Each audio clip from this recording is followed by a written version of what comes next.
Hello everyone, what's good, what's poppin'? Welcome back to my channel. It's your girl Caroline. That's me. Welcome to another fun, riveting, exciting start to finish wig and style tutorial. In today's video I'm gonna be showing you guys how to really give natural blonde. I'm gonna share some tips and tricks to make wearing blonde wigs a lot easier. So if you're interested in any of that information, want to see how I achieve this beautiful look, then sit back, relax, and let's get into today's video.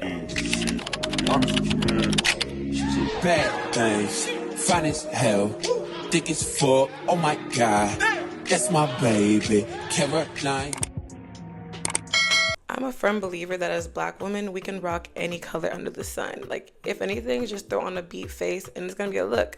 And blonde wigs, honestly, are no exception to this rule. The secret to pulling off the perfect blonde wig look is just finding the right combination of color, the installation, and the styling. Now, let's start off with the color.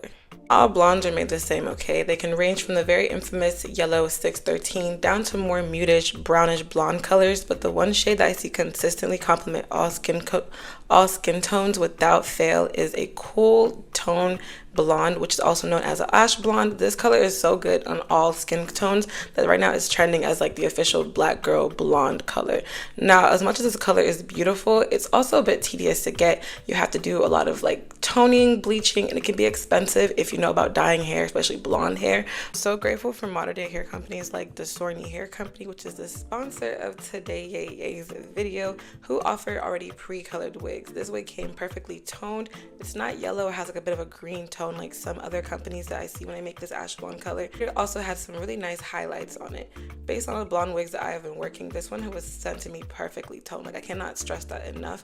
I also really like the construction of the wig. It comes with a nice little like blonde under cap, so that way it has more of like a natural look underneath the lace. It has clips and combs, has an adjustable band inside the wig and the adjustable removable band on the side, which y'all know those are my favorite things when I'm looking for a good wig. You can see on their website, this wig is supposed to be a curtain bang wig, and the way it was packaged and everything, I was thinking, okay, like it's gonna come with these like pretty little curls and everything's gonna give like the curtain bang blonde look. But once I took out the packaging and started installing it, I realized it's gonna take a little bit more work than it did because the curls and everything fell. I feel like it was just packaging, honestly, because I had to come back the next day and do more tweaking to kind of really make this wig look as good as I wanted it to look in my head. Here we are on the next day, attempt number 2 on slaying this blonde wig. I did some research the night before. When I say research, I mean just scrolling through my Pinterest and trying to see what did they do that I didn't do so I could do it. And basically one thing I realized was that it was my hairline that needed some work starting off with. I find it easier to like clean up my hairline whenever I have the wig on a mannequin head because I can really see what's going on. I started off by plucking the knots right in the middle of the middle part. Doing this helps remove any thick dots and knots that are left to give it a really nice clean middle part look. Doing this helps remove those thick dots and helps give like a clean middle part look, especially since we're not going to be bleaching the knots. This brings me to another note: do not bleach the knots on your blonde wigs. The whole point of bleaching knots is to turn dark knots into light colored knots, and since your wig is already light colored and blonde, bleaching it is just going to make the hair start to melt. So do not bleach them. What we can do is remove any like extra ones, like the one right here in the middle part, to help give like a clean illusion and make it look like it's coming out of our scalp.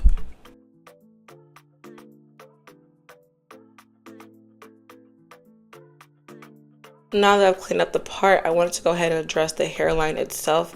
I noticed that the wig was too flat compared to the wigs on my Pinterest board. They have the roots pushed upwards to give more of a coming out of your hairline effect. So what I did was I went with my hot comb and started pushing the wig and the roots upwards, like the roots, not just like the hair, especially the hair that's like right in front of the lace. You want to push it nice and upward with your hot comb, just pressing it up, if that makes sense.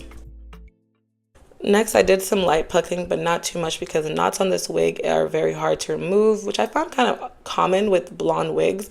Something about them, I guess maybe because the hair is more fragile, they make sure they really tie those knots strongly. So I just did like a little bit without ripping any holes in the lace, but that's okay because one thing I like about blonde wigs is that you don't have to pluck too much for it to look natural. Even when you do like a really nicely plucked hairline, it's not that noticeable because the hair is so light it's kind of hard to really see the hairline. So as long as you like a little bit of plucking, especially in the back of the hairline to give a slightly thinner look, you don't want like a very dense wig on your head, it's still gonna make a difference on how natural the wig looks. Lastly, I went in with this ORS Herbal Cleanse shampoo. It's kind of like a dry shampoo where you don't need to wet the hair. I use this to kind of just help clean off the makeup that's on the hair and the lace and the extra residue, because I was struggling yesterday, so the whole wig was just gunked up. So I wanted to have a clean, brand new lace. Well, not brand new, but I just want to have a clean lace to start fresh with.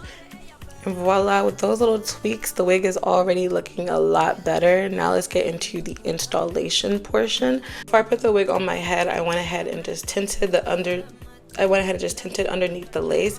Here's the thing to be mindful whenever you're tinting the lace with makeup. You want to first make sure you don't use anything like powdery. You want to use a liquid, or like a liquid foundation, a concealer, because if it's powdery, it's gonna just like dust and get into the hair. Blonde hair picks up makeup easily, and when it gets makeup in the hair, it just looks dirty and takes away from the look. So whenever I'm putting my foundation, I use liquid, and I try my best to make sure I'm focusing on pushing the foundation into the lace, not into the hair. While I'm giving the makeup a chance to dry, I'm going ahead and just prepping my hair for the wig. And it's very simple. Just make sure all your little dark hairs are pushed out of the way. I don't want any blonde hairs, any dark hairs poking out and ruining the vibe of the look. So I just have my hair slicked back and tied into a little ponytail, no wig cap or nothing. Y'all know how I do. And I went ahead and just put the wig right back onto my head. Making sure to just secure the clips, the straps, everything that the wig comes with to make it feel very secure. And y'all, come on, get into it. I haven't even done too much, but it's looking a lot better than the first attempt. You see how those like roots are standing upwards and giving that it's coming out of your scalp effect.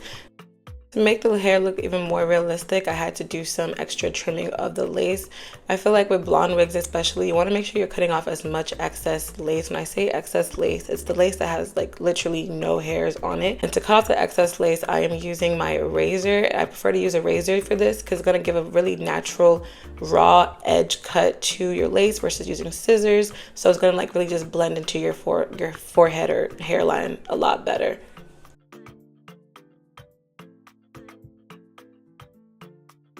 See what I'm saying? Like, I haven't even glued or melted the lace down, and it's already melting, and I haven't even melted it yet.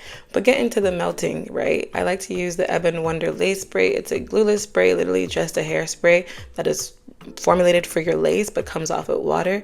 I like to use this and I just spray it underneath the lace using my finger to properly spread and distribute the product, because you need it to be nice and flat and even. And then I use my blow dryer on a warm setting with a rat tail comb to help push and press that lace in. Like, I don't want any lace showing. When I'm drying the hair, I like to also use this opportunity to help continue to push those roots upwards, because the hair gets a little tacky from the spray sometimes, and with the heat of the blow dryer I can manipulate the hair with my rat tail comb and just push everything upwards to really give that lifted root effect I'm going for. One of my favorite things about doing blonde wig installs is just how simple really it is once you get the hairline right, because you don't have to do any baby hairs as well with blonde wigs. I feel like doing baby hairs with a blonde wig is kind of redundant, because first of all, when you do it, something about the gel or whatever you use, the baby hairs just melt and disappear into your hairline. Whenever I do baby hairs, they're never noticeable, and even if they are, it becomes annoying whenever I have makeup on my face, because it'll pick up the makeup, it gets in the way. I just feel like blonde wigs, you don't need no baby hairs, just a clean hairline like this and you're good to go. But if anything, I do like to add my little baby sideburns right here, because I just add sideburns even when I do no baby hairs. I think it just, one, acts as an anchor to help me pull my lace down when I'm installing it, and two, it just looks awkward when I don't have one there. I was really proud of myself for accomplishing a much better install this time. You know, I knew I could do it. Now I'm just going in with my elastic band to help just hold the lace down and mold it while we do some styling. Styling is also just as important as all the other steps. I always say that a good style can honestly sometimes distract from a bad lace. If the style eats, people won't notice how bad the wig itself is. For styling, I wanted to kind of recreate these soft wave curl looks that I was seeing on my Pinterest. To achieve that, I used my really big curling iron. This is my 1 1/2 inch Hot Tools curling iron. To achieve that like curtain bang type of look with the curls, I found it easier to start curling the hair from the top versus how I normally do, where I start sectioning from the bottom. Curling from the top and having the hair brushed in the way that you want it to fall in your hair once in your face once it's done styling kind of helps you envision what you're doing a lot better. So I first made sure all the curls were going away from my face, so going to the back, unlike yesterday where I had the curls going in different directions. The tip with blonde hair is that when you're curling it, one, make sure you're using a lower heat setting than you would do with your regular hair. Like normally I use my flat iron curling irons on like 410, 450 degrees, but with blonde hair, since it's more processed and it's more fragile, I usually like to go for about a good 380 and nothing higher. And second, I really give the curls a chance to form before I brush them out or anything. So when you're curling it, as you'll see me do right now, I curl it, let it stay in my hand before dropping it for like about 5 to 10 seconds, and then I drop it. If you have time and patience, go ahead and do some pin curls to really let the curl set, because sometimes with blonde hair, holding a good curl is kind of hard. And to also help me get that like curtain bang look in the front piece, I just put that little duck clip right there to help separate and flatten the curl in the front of my face to give that curtain bang flow. I noticed too that blonde hair tends to frizz up a lot more than regular hair, especially when you're using hot tools. So it's important to, one, make sure you're using a heat protectant to protect the hair from getting really hot and frizzy. But also I like to use an anti-frizz serum, which I'll link down below. I use this before styling and sometimes also after styling to really help tame those flyaways and to give a more smooth finish to the hair.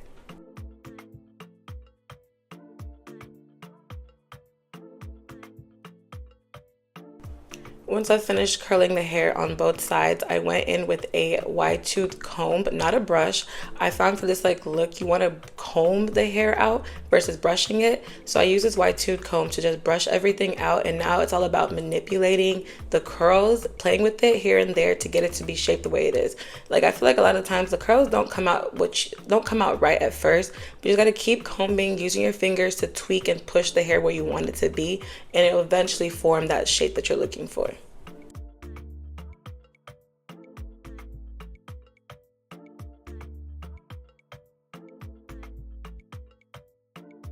Of course, there's always that one pesky piece that doesn't want to get with the program, so I always find myself having to do a little bit of recurling just to kind of get the shape right, and it's usually always the front pieces. The front pieces, I feel like I never get it right in my first chance. I have to like do it again to kind of workshop and see what curl direction works best.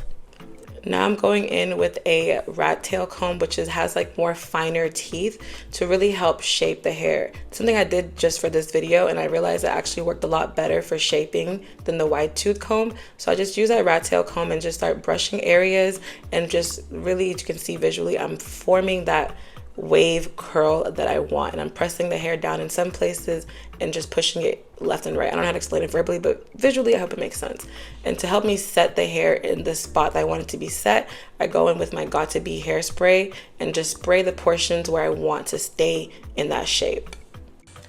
Whenever I can't get my curl to get it together, my last saving grace is going through it with a hot comb, not all the way to the bottom, but sometimes the curl has too much curl. I want more of a wave, so I'll just use my hot comb to just quickly brush through that area that needs to be flattened. Like right there, you see it? It just takes that curl a little bit and makes it more of a wave.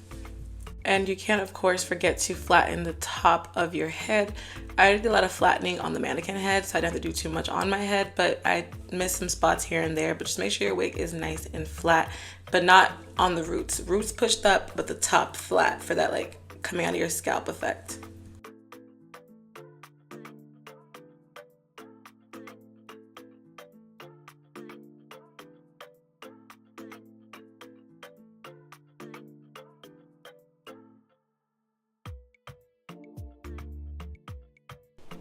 And voila, here we are with the final look, and it looks so good. Like the hair is nice and smooth, there's no flyaway, no frizz. The hairline looks a lot better. It's giving natural blonde in my opinion. Okay, so that is all I have for you guys. I hope you found this tutorial, these tips helpful, and I hope to be seeing a lot of you guys rocking the black girl blonde, or just rocking more color, because 2024 is a year of expressing yourself and trying new things.